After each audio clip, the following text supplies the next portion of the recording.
देखिए, मैं पहले अपना परिचय दे दूं। मैं पहले वसीम रिजवी था और शिया सेंट्रल वक्फ बोर्ड उत्तर प्रदेश का 4 बार अध्यक्ष रहा हूं, 2 बार दर्जा राज मंत्री रहा हूं और कुछ स्थितियां ऐसी आई, चाहे वो राम मंदिर का इशू हो, उसमें भी मैं पक्षकार था और ऐसा टकराव पैदा हुआ जिस धर्म से मैं ताल्लुक़ रखता था, इस्लाम से, तो मुझे इस्लाम से निकाला गया। मैंने सनातन धर्म को इख्तियार किया। अब मैं जितेंद्र नारायण सिंह हूँ। ये इशू जो है ये हमारी film the diary of West Bengal का है और इस इशू को हम उससे नहीं जोड़ना चाहते, वो दुनिया जानती है। देखिए, the diary of West Bengal एक ऐसी फिल्म है, आप इसको एक बंगाल से जोड़कर नहीं देख सकते। ये एक पूरे देश की समस्या है जो बंगाल से पैदा की जा रही है। बंगाल में पैदा करके उसको परवरिश दी जा रही है, वो है रोहिंग्यास। वो कट्टरपंथी लोग जो भारत के अंदर आकर जिहाद जैसा इश्यूज़ के ऊपर काम करते हैं या भारत के अंदर आकर गजवाए हिंद की बात करते हैं, उस तरह के इश्यूज़ के ऊपर हमारी ये फिल्म है the diary of West Bengal, जो उसको एक्सपोज करती है। ये बंगाल का रास्ता इसलिए है क्योंकि घुसपैठ वहाँ से हो रही है।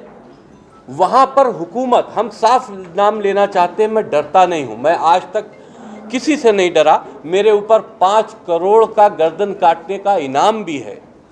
वो इसी बात पर है कि मैंने जिस धर्म में मैं था, मैंने उस धर्म को आगे रिफॉर्म करने की बात कही थी कि हमारे बच्चों का फ्यूचर इस कट्टरपंथी मानसिकता में नहीं है, इसको रिफॉर्म करो, नई चीज़ें लाओ जिससे हमारे बच्चों का भविष्य बने, ना कि हम उन पे दाढ़ी और टोपी रख कर उनको एक कट्टरपंथी मानसिकता का व्यक्ति बना दे जो जिहाद के लिए लड़े। देश के लिए लड़ने की बात अगर पड़ती है तो देश के लिए लड़ने के लिए सामने आओ।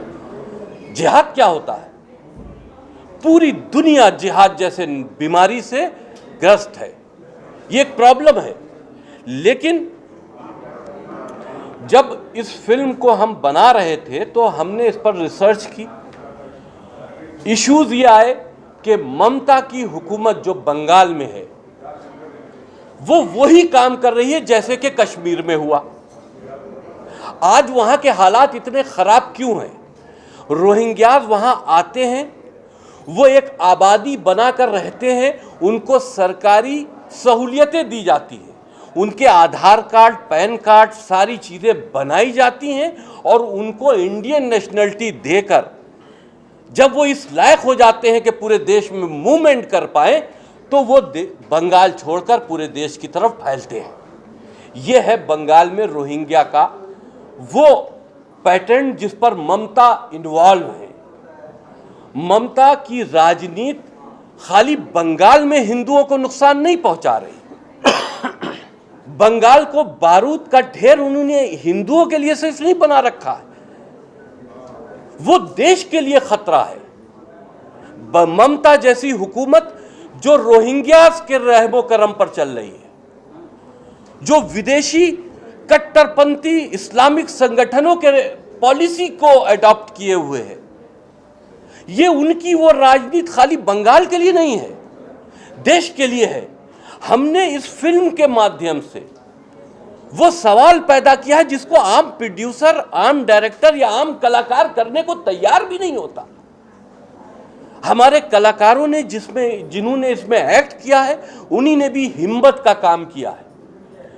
क्योंकि जब भी हम किसी से बात करते थे, स्टोरी बताते थे, लोग डर जाते थे। नहीं, क्यों? ममता से इतनी एक डर का माहौल क्यों है? हमने सिर्फ नाम एक्सपोज किया था कि हम डायरी ऑफ वेस्ट बंगाल बना रहे हैं तो हमारे ऊपर, हमारे डायरेक्टर साहब के ऊपर एफआईआर हो गई। हम किसी एफआईआर से नहीं डरते, न मौत से डरते हैं। इस तरह के फतवों से भी नहीं डरते जो फतवा हमको मिला। हम दिल्ली बॉम्बे में सेंसर करा रहे थे, तब हमारी मेल पर एक फतवा आया। उस फतवे में वो फतवा था जामिया दारुल उलूम कराची पाकिस्तान का। उस फतवे में मुझको मारने की धमकी दी गई, जिसमें कहा गया कि तुम्हारे सर काटने का फतवा पहले ही जारी किया जा चुका है, जो तुम्हारे जिंदा रहते तक वो बाकी रहने वाला है। ये मुझे धमकाया गया।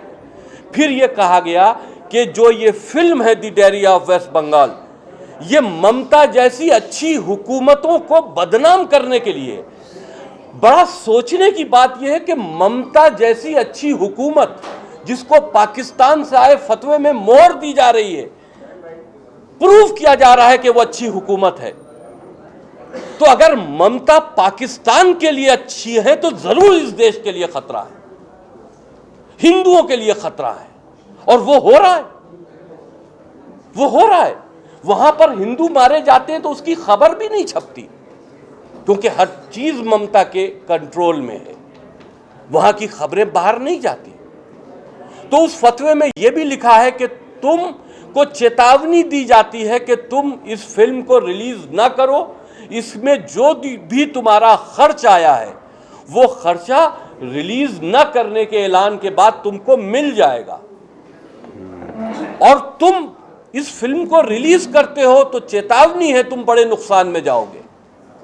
तो अब मारने की तो बात खत्म हो गई, मार तो वो देना ही चाहते हैं, पूरा मुस्लिम वर्ल्ड मुझे मारना चाहता है, मेरी हत्या करना चाहता है, तो उससे मैं डरता नहीं, जितनी सांसें हैं उतनी मुझे जीनी। तो अब इस फतवे को हम क्या माने? हमको डराने के लिए, इस फिल्म को रोकने में लालच देने के लिए? वैसे मैंने इस फतवे के खिलाफ उत्तर प्रदेश की जो पुलिस विभाग है उससे शिकायत भी दर्ज करा दी है और इस पर कार्रवाई की मांग की है कि ये फतवा मेरी मेल पे आया है। तो इस तरह के फतवों से हम डरने वाले नहीं, लेकिन फतवों से डर लगता है। ये फतवा हो सकता है कि सेंसर बोर्ड को भी आया हो सकता है कि आज हमारी फिल्म का अप्रूवल दे चुके हैं, स्क्रीनिंग के बाद फिल्म का अप्रूवल दे चुके हैं, लेकिन सर्टिफिकेट रोके हुए हैं।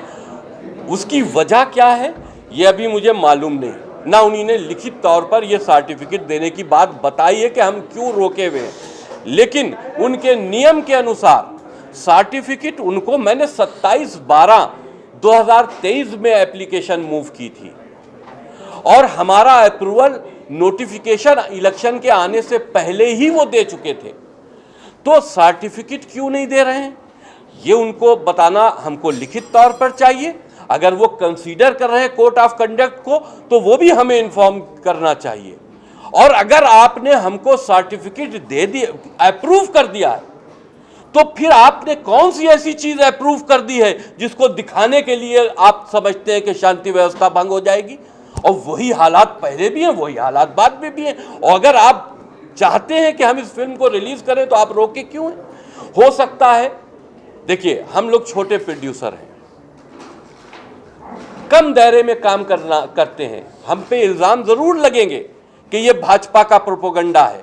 भाजपा का प्रोपोगंडा होता तो भाजपा से फंडिंग भी होती और हम किसी बड़े एक्टर को लेकर इस फिल्म को बना रहे होते। हमने मंझे हुए एक्टर जरूर लिए हैं जो किफायती पैसों में मेरे साथ काम करने आए हैं। वो मंझे हुए एक्टर हैं जो बड़े एक्टर से भी अच्छी एक्टिंग करना जानते हैं।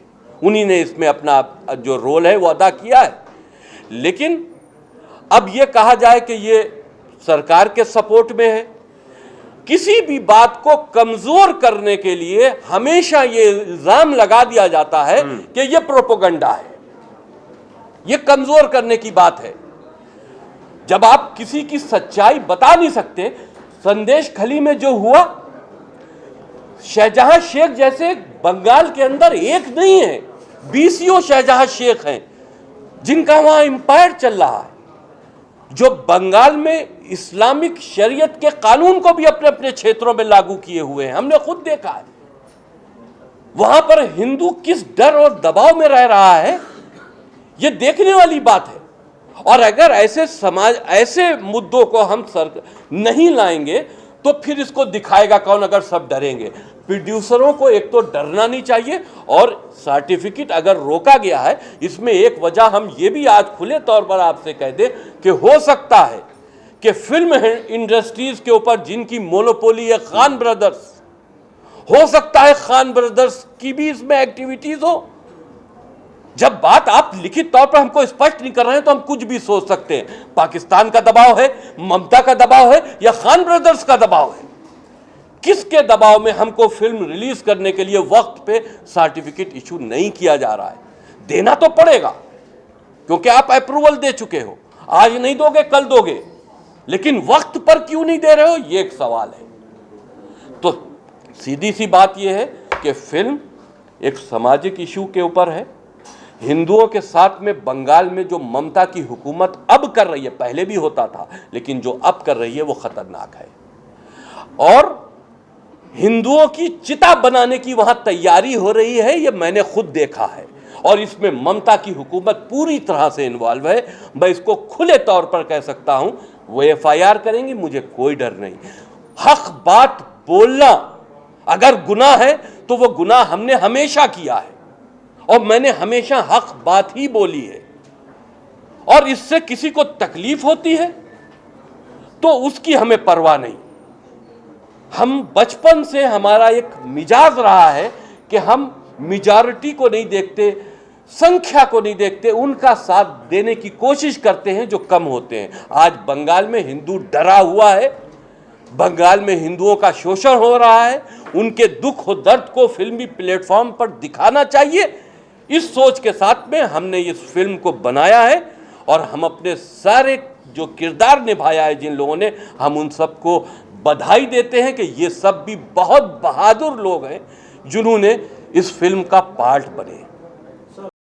मैंने फतवा जो आया था वो, और जिस मेल पे आया था वो, उसके प्रूफ सब मैंने अपनी उत्तर प्रदेश की हुकूमत, क्योंकि मैं बिलोंग वहाँ से करता हूँ, मैंने उत्तर प्रदेश की हुकूमत को इस पर कार्रवाई करने के लिए भेज दिया है। चाहे ATS जांच करे इसकी, चाहे हाई अथॉरिटीज़ जांच करें, फतवा देने वाले को पकड़ना चाहिए, चाहे वो पाकिस्तान में छुपा क्यों ना बैठा हो। इस जनरली अब कोई भी नाम हो सकता था कैरेक्टर का, सुहासिनी हो सकता था या कोई सायरा या कुछ भी हो सकता था। ये एक सुहासिनी है और नाम पसंद था सर को, इसलिए सुहासिनी के लिए CA द्वारा भारत में जगह है, लेकिन सबीना के लिए क्यों नहीं? ऑफ कोर्स बदलाव है, उसमें चेंजेस है। देखिए, इसके ऊपर मैं बता दूं, ये कलाकार लोग हैं, हाँ, इनसे सवाल नहीं पूछना चाहिए, पॉलिटिकल हैं। देखिए, सबीना सायरा सुहासिनी के लिए जगह इसलिए है कि सुहासिनी जैसे बहुत से परिवार इस्लामिक कट्टरपंथी मानसिकता का पड़ोसी मुल्क में शिकार हैं, इसलिए CA लागू हुआ है। CA कोई हिंदुस्तानी की जो नेशनलिटी है वो ले नहीं रहा। जो CA के खिलाफ प्रोपेगेंडा होता है, इस पर तो हर हिंदुस्तानी को गर्व करना चाहिए कि हिंदुस्तान जैसे मुल्क ने पड़ोसी मुल्क के उन अल्पसंख्यक, पाकिस्तान ने CA क्यों नहीं लागू किया? अगर पाकिस्तान समझता है कि हिंदुस्तान में मुसलमान परेशान हैं, तो उसने अपने दामन क्यों नहीं फैला दिया कि आओ मेरे आगोश में आ जाओ? क्यों? भारत ने क्यों ऐसा किया? भारत को दर्द है उन हिंदुओं का जो पड़ोसी मुल्क में जाति का शिकार है, लेकिन उन मुस्लिम मुल्कों को अपने मुसलमानों का दर्द नहीं, अगर वो समझते हैं। जबकि हम हिंदुस्तान में बहुत खुश हैं, सारा मुसलमान यहां सुरक्षित है। वो हालात नहीं है। जब पार्टीशन हुआ था तो यहां जो मुसलमानों की संख्या थी, अगर आज आप देखें तो वो बहुत ज्यादा हो चुकी है, और कुछ दिन के बाद ये अल्पसंख्यक नहीं रहेंगे, ये अल्पसंख्यक स्टेटस से बाहर चले जाएंगे, जा चुके हैं, और कई स्टेट में जा चुके हैं। मैंने इसके ऊपर भी सुप्रीम कोर्ट में अपनी बात रखी है कि अल्पसंख्यक स्टेटस भी स्टेट वाइज देना चाहिए।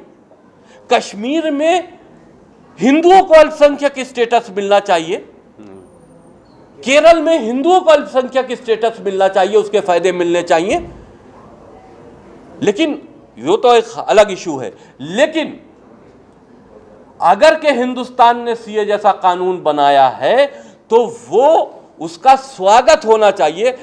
यहां का वो मुसलमान जो कट्टरपंथी मानसिकता रखता है, जो रहता तो हिंदुस्तान में है लेकिन हिंदुस्तान से कहीं ना कहीं इस बात से मलाल रखता है कि ये एक हिंदू आबादी का मुल्क है, इस बात का दर्द अगर अपने दिल में भेदभाव रखता है धार्मिक भावनाओं से, तो वो देश का गद्दार है। इसलिए गद्दार है क्योंकि तुम्हें इस देश के बारे में सोचना चाहिए।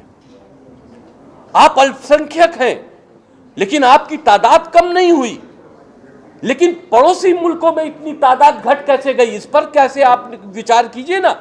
और अगर उनके आंसू पोंछने का भारत की हुकूमत ने कोई काम किया है तो ममता को इस पर दर्द क्यों होता है?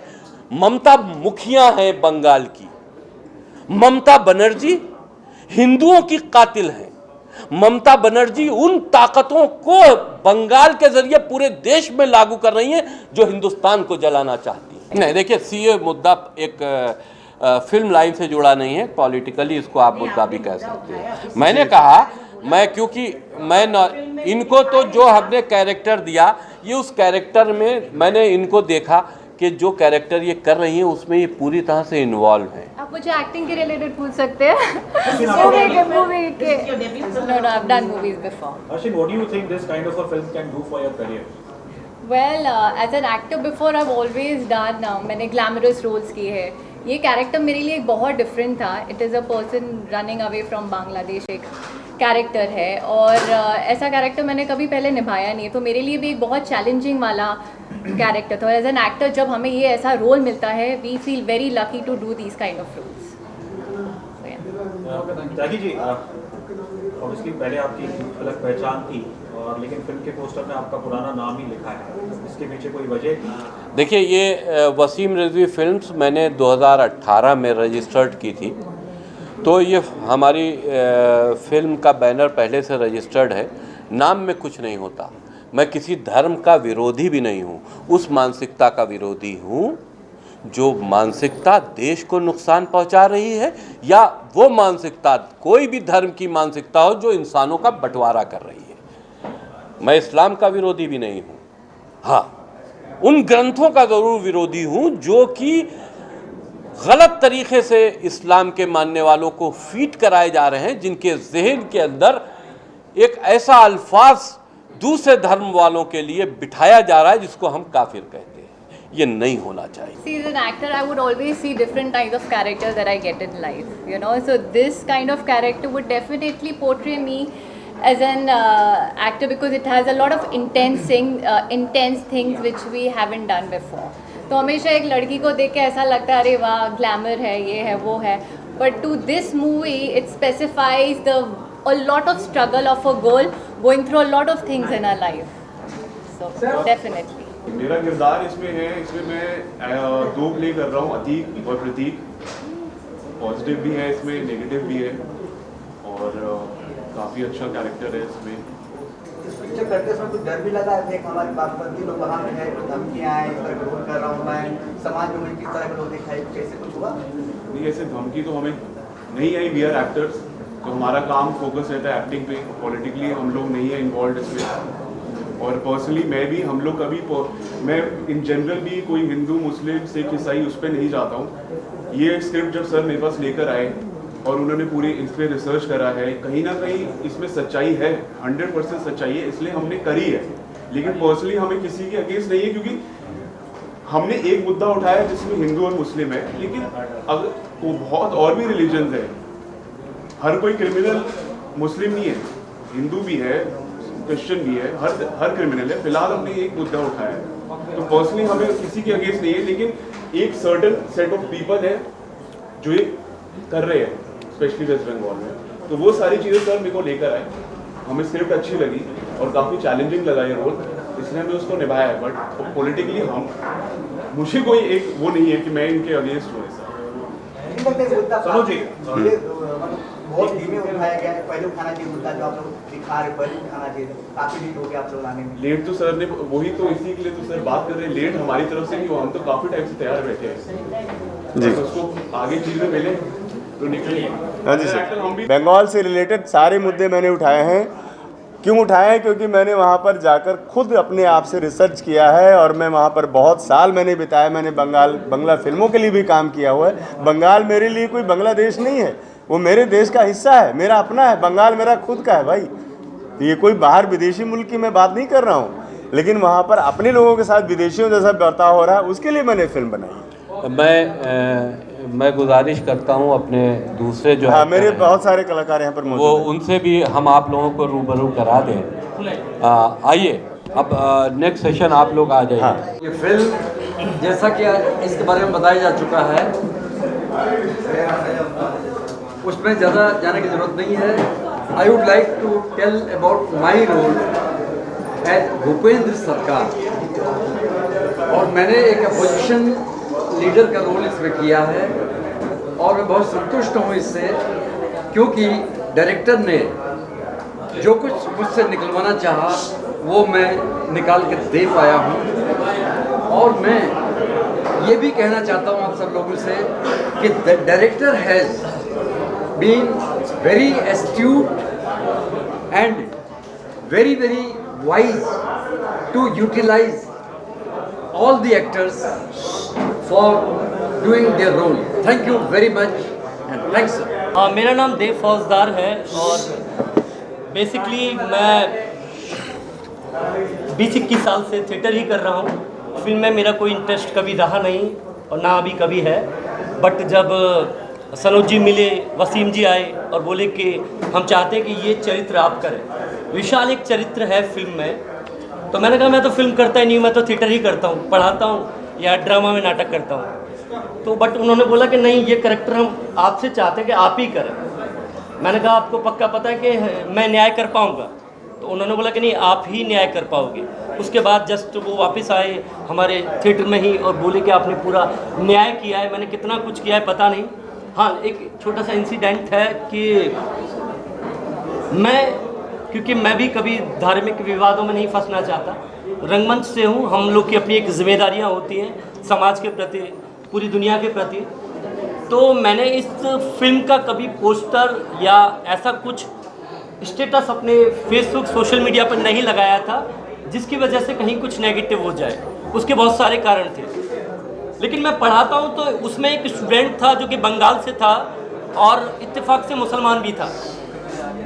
तो मैं उसको ये सारी बातें शेयर कर रहा था तो उसने एक बात कही, बोला कि सर ये बिल्कुल सच है, बंगाल में सच में हिंदुओं के साथ वैसा ही होता आ रहा है। और बोला मैं इस बात का गवाह हूँ। मैंने कहा तुम तो मुसलमान हो? कि सर कोई फ़र्क नहीं पड़ता, वो तो मैं मानव भी। तो कहीं ना कहीं उसके दिमाग में ये भावना थी कि बंगाल में जो कुछ हो रहा है गलत है और दीदी के खिलाफ।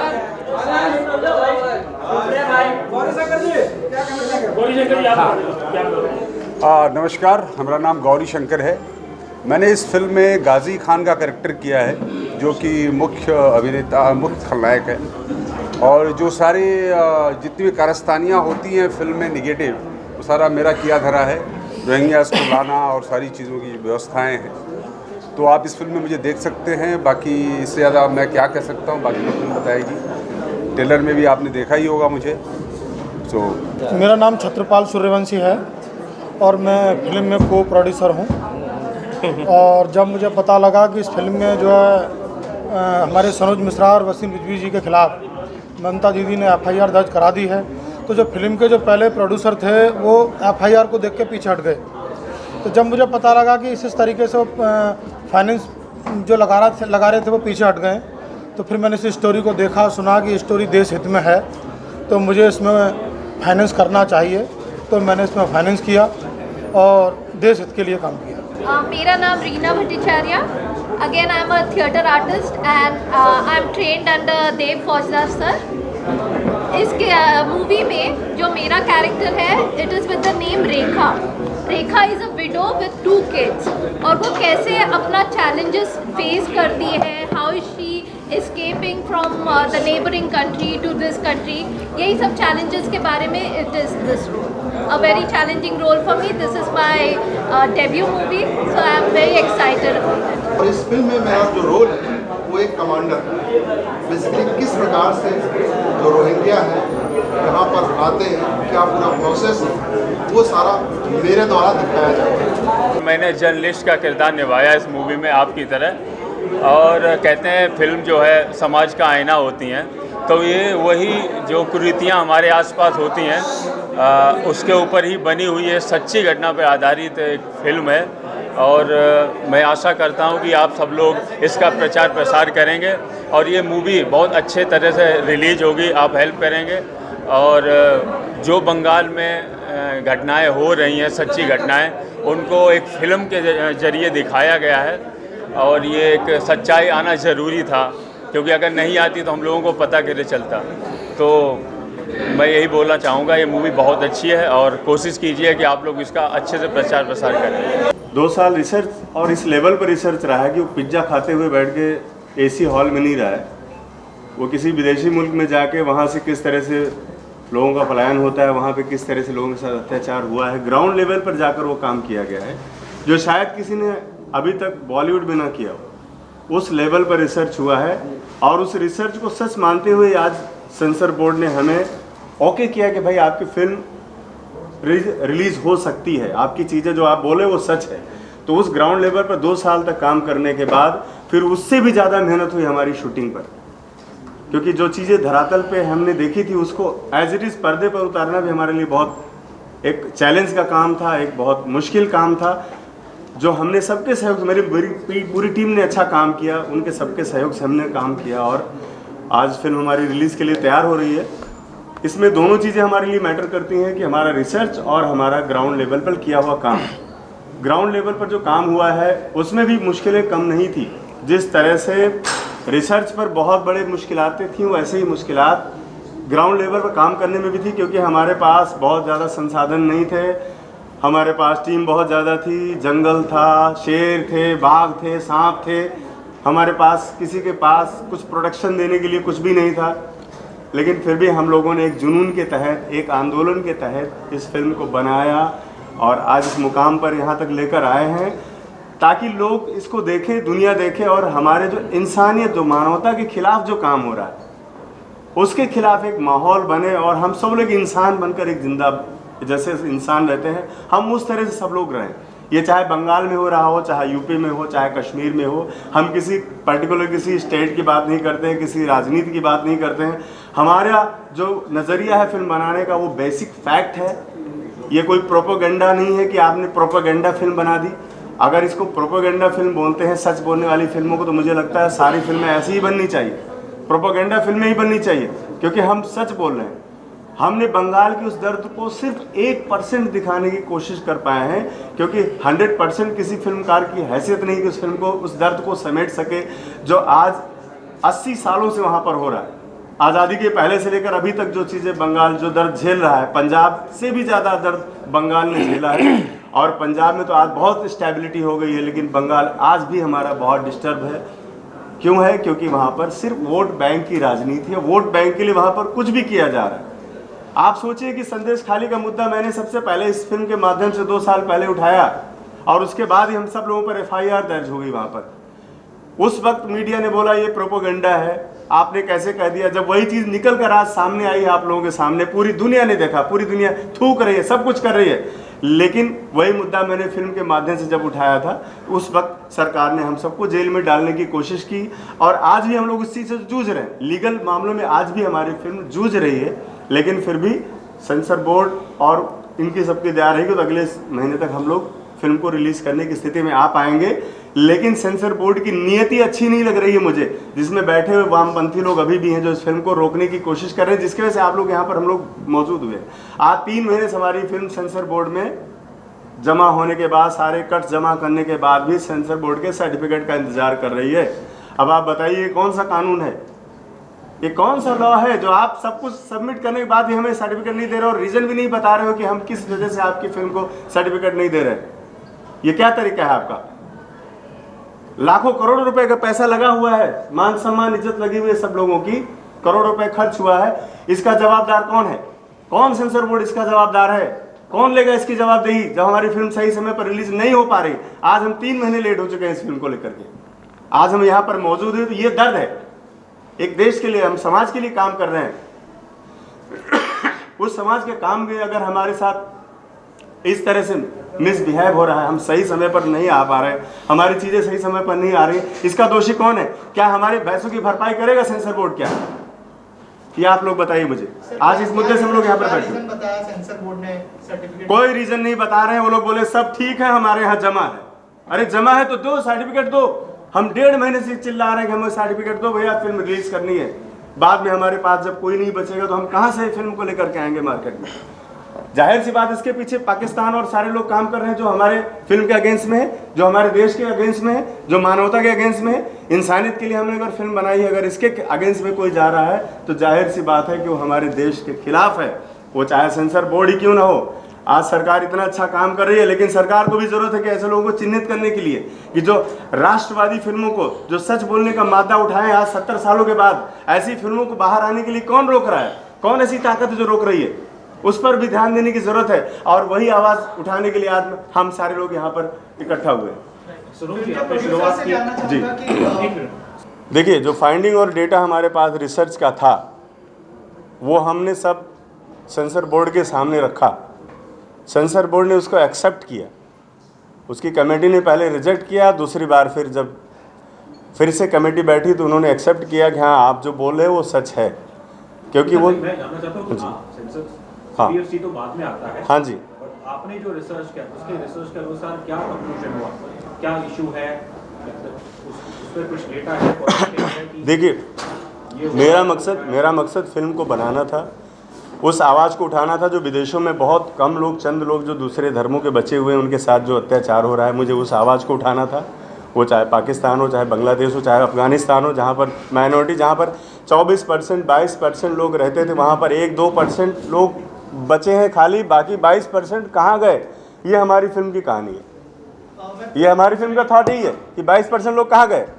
फॉरेन कंट्रीज का है, वहाँ तो डेटा अवेलेबल है। हाँ जी, तो हर न्यूज़ में आता है। जी बिल्कुल। ये जरूरी डेटा सर आपके पास यहाँ पर, सर डेटा यहाँ पर आपके पास हाई कोर्ट, सुप्रीम कोर्ट में इतना भरा हुआ है, जिस बेस पर मैंने फिल्म को बनाया हुआ है कि ऐसी 2-4 हज़ार फिल्में बन जाएंगी। इतना डेटा, इतना मानवाधिकार के पास इतना डेटा भरा हुआ है। मैंने उन्हीं से रेफरेंस लिया है और ग्राउंड लेवल पर जाकर उन चीज़ों को चेक किया है, तब मैंने फिल्म में उसको रखा है। मैंने विशेष तौर पर मानवाधिकार आयोग और जो हाई कोर्ट, सुप्रीम कोर्ट में सबमिट की गई हुई याचिकाएँ हैं, मैंने उनके आधार पर काम किया है और इस फिल्म को मैंने बनाया। सर ऑब्वियसली जो हमारे हिंदू भाई हैं जो नेबरिंग कंट्रीज में हुआ परसिक्यूटेड, जी, उनका तो खैर इट्स अ सैड रियलिटी।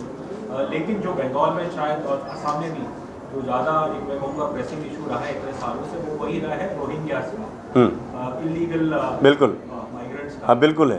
तो क्या ये फिल्म उस पर भी टच करती है? बिल्कुल वही है, टच नहीं करती, इन सारी चीज़ों को टच करती है। विदेशों में जो हो रहा है उसको भी टच करती है, और उसके बाद वही जो माइनॉरिटीज़ यहाँ पर आती है उसके साथ क्या हाल हो रहा है, और रोहिंग्या आते हैं तो उनके साथ क्या हाल हो रहा है। जो वहाँ के लोग आते हैं वो चूँकि बहुत गिने चुने चंद लोग, उनका कोई वोट बैंक है नहीं, तो उनको कचरे में फेंक दिया जाता है। लेकिन जो वहाँ से जो लोग आते हैं जिनके पास एक पहनने के लिए कपड़ा है, इनके पास एक लोटा है, गरीब लोग हैं, एकदम निर्धन हैं, लेकिन फिर भी उनको दामाद जैसा बनाया जा रहा है, यहाँ पर बिठाया जा रहा है।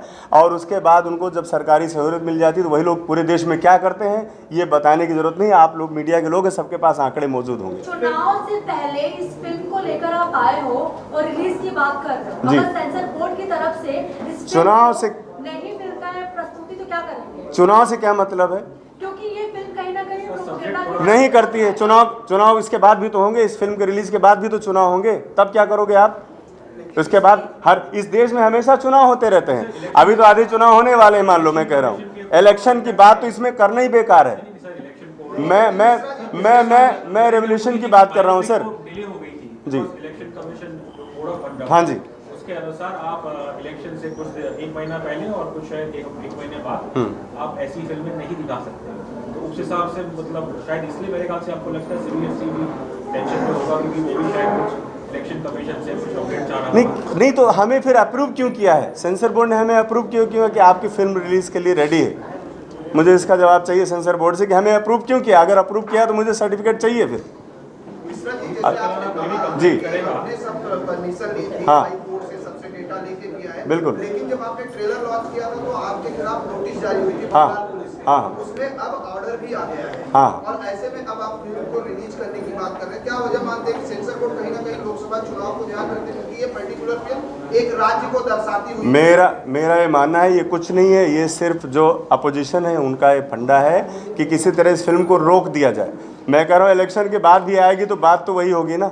हम इलेक्शन से 3 महीने पहले फिल्म को रिलीज़ करना चाह रहे हैं, हमको इलेक्शन से मतलब नहीं, हमें मतलब है कि हम जो मेरा टारगेट ओरिएंटेड जो हमारा ऑडियंस है मैं वहाँ तक पहुँचूँ और हमारे जो पैसे लगे हुए हैं वो भी वापस आए, क्योंकि ब्याज पे लिया हुआ पैसा है, कई करोड़ ब्याज पे लगा हुआ पैसा है। जी, सीए बाद में लागू हुआ, अच्छी बात है, लेकिन बंगाल में लागू हो गया है कि नहीं ये भी नहीं पता मुझे, क्योंकि वहाँ से तो मुझे सुनने में आ रहा है कि हम सीए लागू नहीं करेंगे, ऐसी बातें सुनने में आ रही। तो इस पर भी हम लोग क्यों नहीं कभी सवाल उठाते कि पूरे देश दुनिया में जिस कानून की ज़रूरत है, हमारी फिल्म सीए एनआरसी कानून का सबसे बड़ा पक्षधर हमारी फिल्म है। हम उस आवाज़ को लेकर आ रहे हैं कि क्यों ज़रूरत पड़ी इस कानून की। और जो संसद में अगर माननीय अमित शाह जी ने जो बोला है, जो बात किया है, वो इतना दर्दनाक क्यों है उसकी वजह मैं दिखा रहा हूँ इस फिल्म में ना, और वो ऑथेंटिकल है। वो वजह सब आप लोग भी जान सकते हो, अगर आप देश दुनिया देखना चाहते हो तो वो चीज़ें आज भी आपके आसपास मौजूद है। तो मैं ऐसा नहीं कह सकता इलेक्शन में मुझे कोई इलेक्शन थोड़े लड़ना है कि मैं वहाँ जाके चुनाव लड़ने लगूंगा। और नहीं सुनिए सर, विपक्ष की मैं नहीं बात करता हूँ सर, मैं कह रहा हूँ पॉलिटिक्स इलेक्शन से इस फिल्म का क्या लेना देना है। ना हम कोई राजनीति कर रहे हैं, ना हम इलेक्शन लड़ने जा रहे हैं, ना बीजेपी ने उसने फंडिंग की है कोई कि मैं उसको फ़ायदा पहुंचाने जा रहा हूं। अगर बीजेपी फंडिंग करती तो हम लोग साल भर पैसे मांगने के लिए नहीं घूमते रहते कि भैया फिल्म के पैसे दो हमको। और अगर फिल्म में हमने फंडिंग विदेशी बीजेपी की फंडिंग होती, आरएसएस की फंडिंग होती, तो ये पिक्चर 500 करोड़ की बनी होती। इस फिल्म में अक्षय कुमार, सलमान खान जैसे लोग होते। हम न्यू कमर थिएटर आर्टिस्ट को लेकर फिल्म नहीं बनाते सर। आप इस बात को भी समझिए, मेरी दर्द को समझिए आप।